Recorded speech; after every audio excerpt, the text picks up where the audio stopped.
고린도전서 13장 1절부터 3절입니다. 고린도전서 13장 1절에서 3절입니다. 한 절씩 교독하도록 하겠습니다. 내가 사람의 방언과 천사의 말을 할지라도 사랑이 없으면 소리나는 구리와 울리는 꽹과리가 되고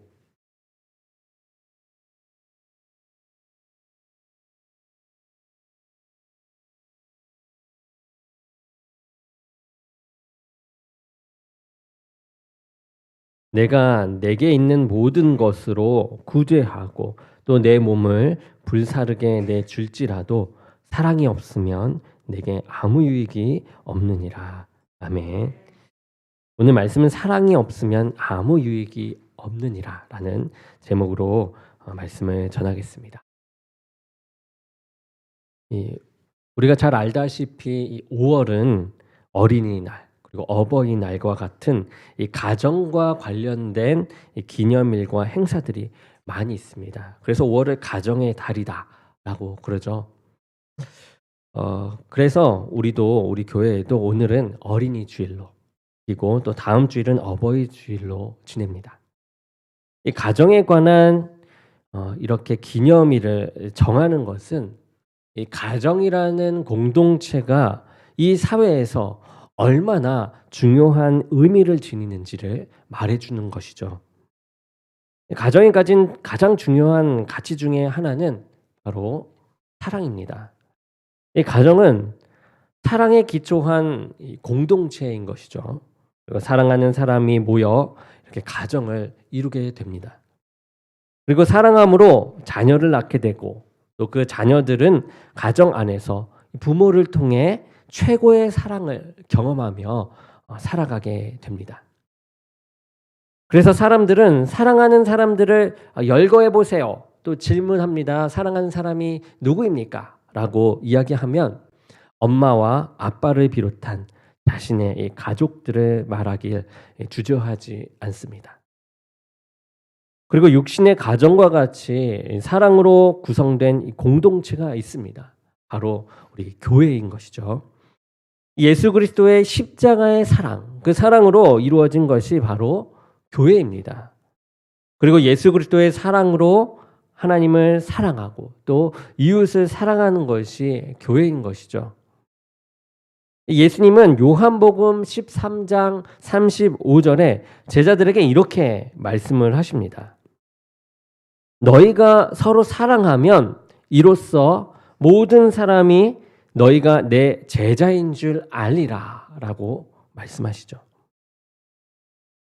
세상 사람들에게 우리가 예수님의 제자임을 나타내는 여러 가지 방법들이 있는데 그 중에 대표적인 것이 바로 사랑이다라는 것입니다. 예수님의 제자, 곧 이 기독교인으로서의 정체성은 이 사랑함에 있음을 예수님은 말하고 있는 것이죠. 기독교인으로서 사랑의 중요성을 강조한 제자들이 많이 있는데 그 중에 한 명이 사도 바울입니다.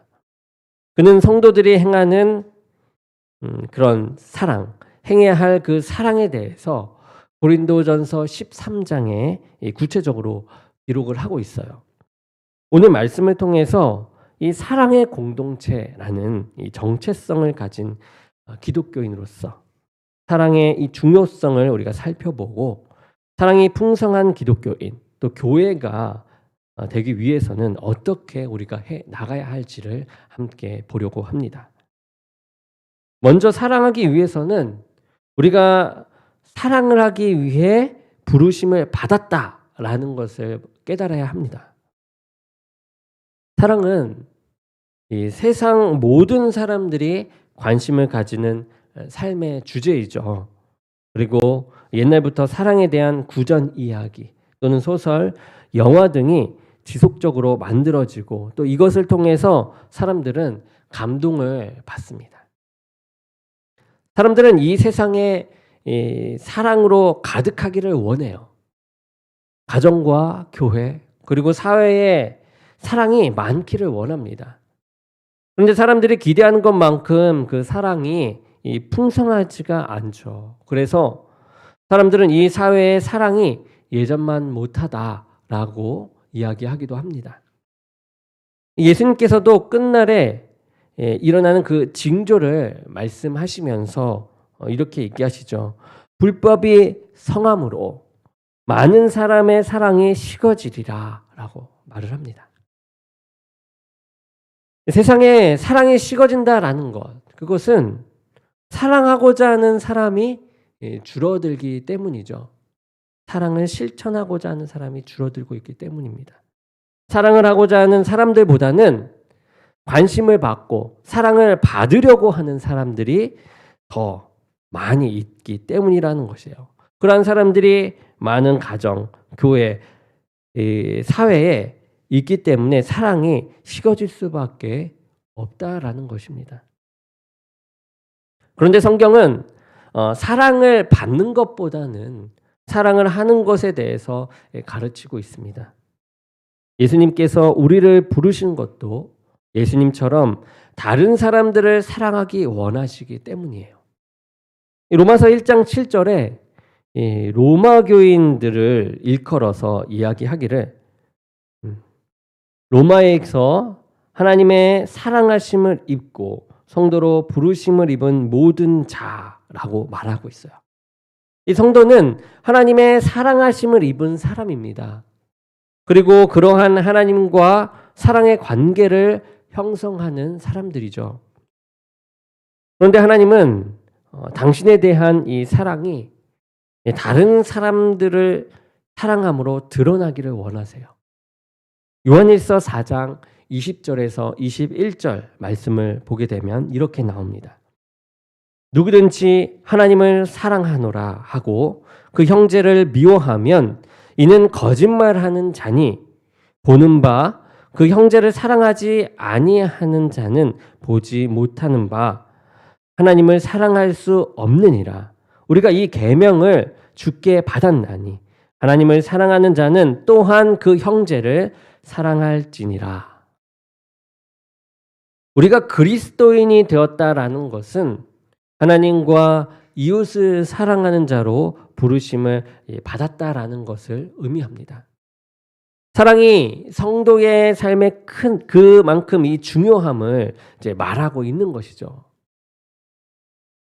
하나의 예를 들려고 합니다. 한 학교에 전산 실수가 생겼어요. 그래서 이 배치고사 결과가 완전히 바뀌어서 나오게 됩니다. 그래서 기존의 우등생이었던 학생들이 열등생의 반으로, 또 열등생인 학생들은 우등생인 반으로 편성이 되어요. 무려 반년이 지나고서야 그 실수를 깨닫게 돼요. 그래서 학교는 바로 다시 반을 편성하기 위해서 재시험을 치르게 됩니다. 그런데 결과가 아주 놀랍게 나타났어요. 잘못 편성된 반이었음에도 이제 열등생이었음에도 불구하고 우등생 반에 갔던 그 잘못된 편성된 이 반이었던 그 반의 이 성적이 그 우등생에 못지않게 비슷하게 나왔다라는 것입니다. 학생의 이 실제 성적에 관계없이 자신을 우등생 혹은 열등생이라고 생각하게 만드는 상황과 주변 사람들의 이 대우가 아이들을 실제로 그렇게 만들었다라는 것이죠. 얼핏 믿을 수 없는 이 결과는 여러 심리학자들의 이 연구 결과를 통해서 점점 정설로 받아들여지고 있고, 그래서 학생의 이 능력만큼 그 학생을 대하는 선생님의 태도도, 그리고 여러 사람들의 태도도 중요하게 여기고 있습니다. 이렇듯 성도의 관심은 자신이 이 사랑의 대상이 되는 것에 관심을 가지기보다, 또는 예화처럼 편가르기를 하듯 사랑의 이 대상을 정해 놓으며 관심을 가지기보다는 그리스도의 사랑으로서 다른 모든 이들을 사랑하는 일에 있어야 한다라는 것이죠. 내가 받은 이 예수 그리스도의 사랑으로 다른 사람들을 어떻게 사랑할 것인가, 그것에 관심을 두는 사람이 바로 그리스도인인 것입니다. 이것을 간파한 사람이 바로 사도 바울이었어요. 이 사도 바울은 사랑이 성도의 삶 속에서 어떤 것과 비교할 수 없는 중요한 가치가 있음을 말하고 있습니다. 사람들은 사랑을 중요하다라고 말을 해요. 그렇지만 실상 그렇게 행동하지 않을 때가 많아요. 그래서 한때는 열렬히 사랑했던 그 사람이 미움과 시기의 대상이 되기도 합니다. 그 이유 중에 하나가 이 사랑을 감정이나 환경에 기초하기 때문이에요. 그러니 감정과 환경이 바뀌게 되면 그 사랑의 방향도 바뀌게 될 수밖에 없는 것이죠. 하지만 기독교인의 사랑은 무엇을 기초로 합니까? 예수 그리스도의 사랑을 기초로 합니다. 같은 사랑의 단어를 써요. 그렇지만 예수님의 사랑과 이 세상 사람들이 말하는 사랑은 비교할 수 없을 만큼 큰 차이를 보입니다. 성도는 예수님의 사랑을 모범으로 따르는 사람들이에요. 요한복음 13장 1절에 예수님께서 십자가의 길을 앞두시고 제자들과 저녁 식사를 하시는 그 이야기를 시작하기 전에 이런 말씀이 나오게 됩니다. 유월절 전에 예수께서 자기가 세상을 떠나 아버지께로 돌아가실 때가 이른 줄 아시고 세상에 있는 자기 사람들을 사랑하시되 끝까지 사랑하시니라 라고 기록되어 있습니다. 예수님은 그 만찬 후에 일어날 일들을 알고 계셨어요. 제자 중 한 명이 자신을 배반할 것이며 예수님을 죽기까지 따르겠다라던 그 베드로를 비롯한 많은 제자들, 그 제자들이 모두 달아날 것을 아셨습니다. 그리고 호산나라고 외쳤던 그 사람들, 자신을 환영했던 그 사람들조차 예수님을 죽이라고 외치는 것으로 그 외침이 바뀔 것도 아셨습니다. 그런데 예수님은 세상에 있는 자기 사람들을 끝까지 사랑하셨습니다. 성도가 행해야 하는 사랑은 예수님의 사랑이고 끝까지 사랑하는 것입니다. 때로 우리가 사랑하기 힘든 사람이 나타나기도 하죠. 그때에 예수님과 같은 이 완벽한 사랑을 한다? 그것은 분명 힘들 것입니다. 그렇지만 그럼에도 불구하고 예수님과 같은 사랑을 하기 위해서 힘써야 하는 것, 그것을 행하는 것이 바로 성도인 줄로 믿습니다. 사랑하기를 포기하는 것이 포기하지 않는 것이 아니라 포기하지 않는 것이 성도입니다. 사도 바울은 사랑에 대해서 말하면서 그것이 신앙인들에게 얼마나 중요한 것인지를 말하고 있어요. 먼저 1절에 보면은 바울은 사랑이 없으면 우리의 말이 시끄러운 이 소음과 같이 될 수 있다라고 가르치고 있습니다. 우리 1절을 읽어보시면 생각나는 찬양이 있죠. 천사의 말을 하는 사람도 사랑이 없으면 소용이 없고, 이 찬양 아시죠? 이 아름다운 찬양의 멜로디입니다. 그러나 그 아름다움과는 달리 그 가사는 사랑이 없으면 사람의 이 방언과 천사의 말을 하는 사람의 이 말이 오히려 소리나는 구리와 울리는 꽹과리 같이 시끄러운 소음이 될 수 있다라고 경고하고 있습니다.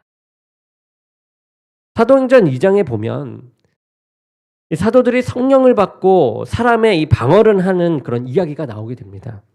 성령 받은 이 제자들은 나가서 이 방언으로 각 나라 사람들에게 이 복음을 전하게 돼요. 사람의 방언은 예수 그리스도의 복음을 전하는 소리가 됩니다. 소리입니다. 그러니 얼마나 중요합니까? 방언은 이렇듯 하나님이 주신 복입니다. 그리고 천사의 말이라고 한다면 무엇이냐? 영적인 언어인 것이죠. 하나님과 영적으로 교통하는 신령한 언어입니다. 이 사랑의 방언과 이 천사의 말을 통해서 복음이 전파가 되고 하나님과의 영적인 교제를 가질 수 있으니 이러한 것들이 얼마나 귀한 가치가 있는 것입니까? 그런데 사도 바울은 그러한 것들에 단호하게 이야기합니다. 사랑이 없으면 그러한 말들, 방언하는 것, 천사의 말을 하는 것, 그러한 말들은 모두 소음과 같은 것이다 라고 이야기하죠. 이것은 사람의 방언과 천사의 말 자체가 가치가 없다라고 얘기하는 것이 아니에요. 그것에 진정한 가치가 부여되기 위해서는, 즉 이 귀한 것의 가치가 그 귀한 것으로 나타나기 위해서는 무엇이 담겨져 있어야 한다? 사랑이 담겨져 있어야 한다라는 것입니다.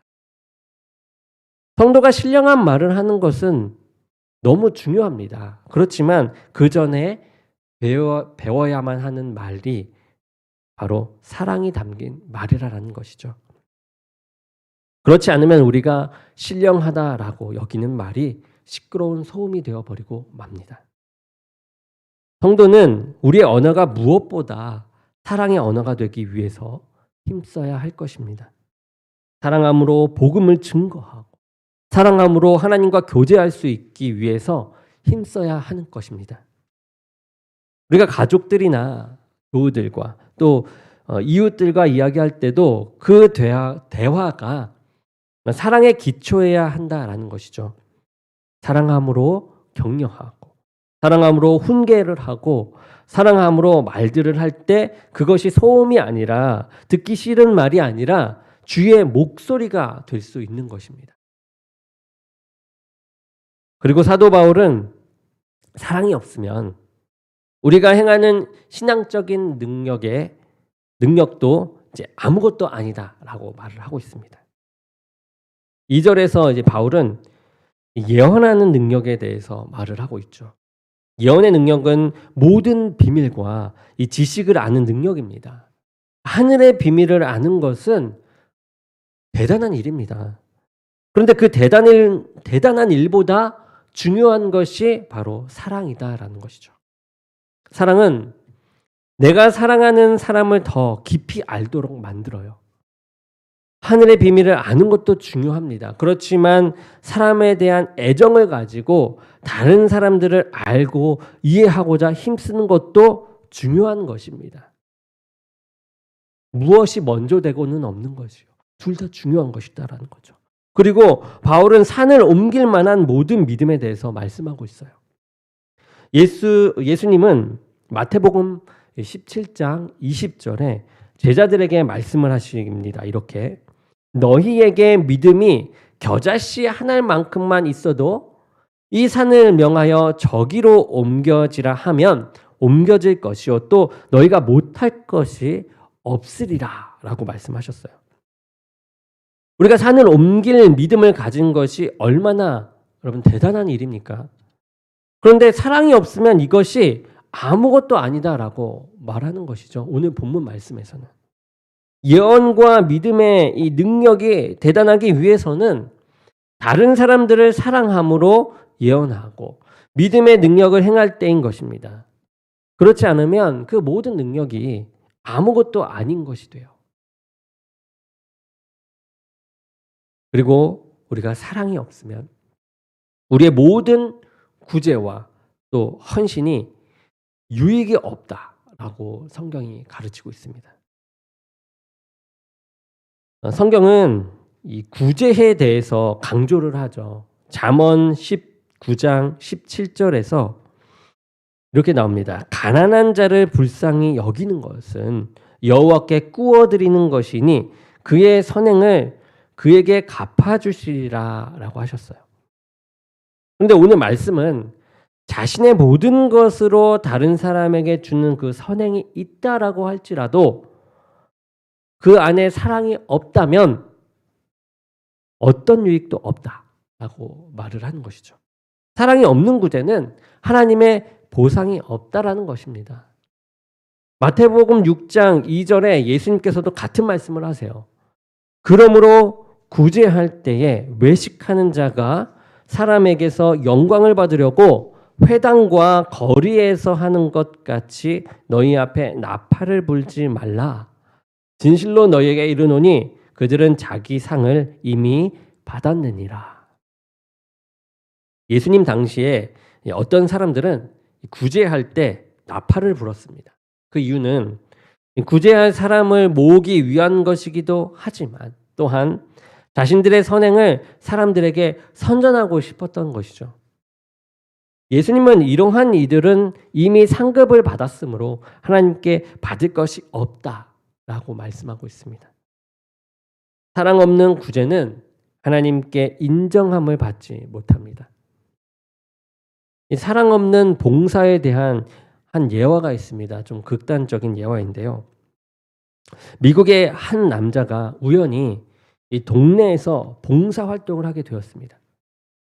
그랬더니 많은 사람들이 이 자신의 이 선행을 보고 칭찬을 하고 또 격려를 해주는 것이었어요.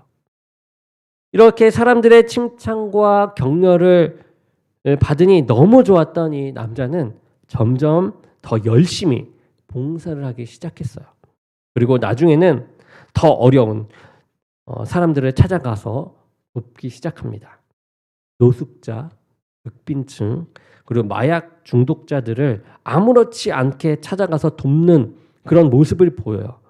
그리고 그 모습을 봤던 많은 사람들은 그를 찾아오게 됩니다. 그는 그 사람들을 모아서 이제 봉사 단체를 만들게 돼요.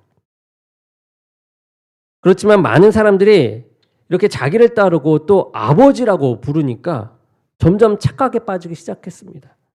애초에 그의 봉사의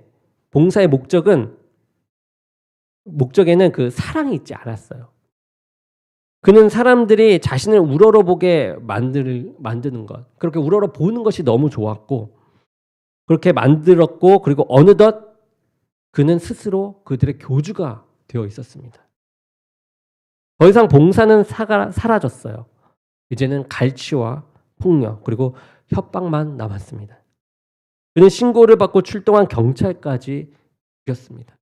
그리고 자기를 따르는 사람들에게 영생을 주겠다며 자살을 강요해요. 이 사건으로 수만 명의 이 집단 자살을 하게 되면서 이 미국 사회는 충격에 빠졌고, 잘못된 동기로 봉사에 빠졌던 남자, 이 짐 존스는 최악의 참사를 일으킨 이 사이비 교주로 남게 됩니다. 이 극단적인 예화로 볼 수 있지만 사랑이 없으면 이렇듯 아무 유익이 없음을 확실하게 보여주는 것이죠. 그런데 사도 바울은 더한 이야기를 합니다. 자신의 몸을 불사르게 내어줄지라도 사랑으로 그 일을 한 것이 아니면 그 사람에게 유익이 없다라고 이야기하는 것이죠. 하나님께서 우리에게 이 상급을 주시는 것은 사랑을 동기로 한 헌신과 희생인 것입니다. 그러니 우리가 선한 일을 할 때 사랑 이외에 다른 동기를 가지고 행하지 않도록 우리가 조심을 해야 하죠. 오늘 말씀은 아주 충격적인 말입니다. 무엇이냐? 우리가 행하는 그런 신앙적인 행동들, 신앙적으로 신령한 행함들이 사랑이 없으면 아무것도 아니고 어떤 유익도 없다라는 것이에요. 그러면 우리의 이 신앙적인 행위의 동기는 사랑이어야만 한다라는 것입니다. 그래서 우리는 점검해야 하죠. 우리가 신앙적으로 행동했던 것, 신앙의 말, 선한 일을 했던 것, 그 안에 사랑이 있었던가. 때로 우리는 신령하다라고 생각하는 것들을 위해서 하나님께 구합니다. 방언을 구하기도 하죠. 그리고 재물을 구하기도 합니다. 그리고 믿음을 구하기도 해요. 다른 이들을 위한 이 구제와 헌신의 삶을 하나님께 구하기도 합니다. 그런데 무엇보다 우선적으로 우리가 구해야 할 것이 있다라는 것입니다. 우리는 사랑할 수 있는 능력을 구할 수 있어야 하는 것이에요. 사랑이 없으면 우리의 모든 신앙적인 행위들이 아무것도 아니게 되기 때문입니다. 골로새서 3장 14절에 이 모든 것 위에 사랑을 더하라. 이는 온전하게 맺는 띠니라 라고 했습니다. 사랑은 우리의 모든 신앙적인 관계와 행동을 온전하게 합니다. 사랑 없는 신앙생활, 그것은 아무것도 아니며 유익이 없습니다. 하지만 사랑으로 말하고 주위의 일들을 감당할 때 하나님께서 우리를 인정하시는 그런 상급 있는 삶이 우리들에게 찾아올 줄로 믿습니다. 방언을 하고 하나님의 비밀을 알고 믿음으로 산을 옮기는 것이 대단한 일입니다. 이것을 우리도 구해야 합니다. 그렇지만 사실 우리가 가족과 교우들, 이웃들을 사랑하며 섬기는 것이 그 어느 것보다 대단하고 자신에게 유익이 되는 일입니다. 오늘은 어린이 주일이죠. 이 어린이 주일이어서 아이들을 위해서 선생님들이 사랑으로 많은 것들을 준비했습니다. 꾸미는 것부터 시작해서 선물까지. 오늘 들어오시면서 이제 옷 입고 하신 거 보셨죠? 그렇게 아이들을 위해서 많은 것을 준비했어요. 이러한 사랑의 손길이 아이들에게 이제 다가갈 때 아이들은 교회 안에서 선생님을 통해 예수님의 사랑을 배우게 되고 느끼게 될 것입니다. 근데 선생님들뿐만 아니죠. 교회에 있는 목사님, 장로님, 그리고 선배들을 통하여 사랑을 배우고 느끼게 되는 것입니다. 그렇게 선생님들뿐만 아니라 우리 교회의 모든 공동체가 오늘은 아이들에게 이 사랑을 전하는 그런 말들을 하면서 시간을 또 할애했으면 좋겠습니다. 아이들을 보면 마음으로 이 사랑을 전하며 사랑의 말을 해주시고 또 기도해 주시기 바랍니다. 아이들을 위해 여러 가지를 준비하신 선생님들에게도 또 격려와 응원을 해주세요. 함께 이 사랑을 실천하는 그 모습 가운데 힘을 더하여 주시기 바랍니다. 또한 우리 모두가 이 예수님의 사랑을 근거로 한 진짜 사랑을 전하면서 나가기 원합니다. 그리고 아이들뿐만 아니라 또 선생님들뿐만 아니라 우리 옆에 있는 이 옆 사람에게도 이러한 사랑을 실천하며 서로 주고 받고 하는 그런 교회의 모습이 나타나기 원합니다. 우리의 이 사랑의 모습으로 예수님의 사랑을 서로에게 보이며 주님이 머리가 되는 그리고 진정한 교회의 모양이 갖춰지길 원합니다.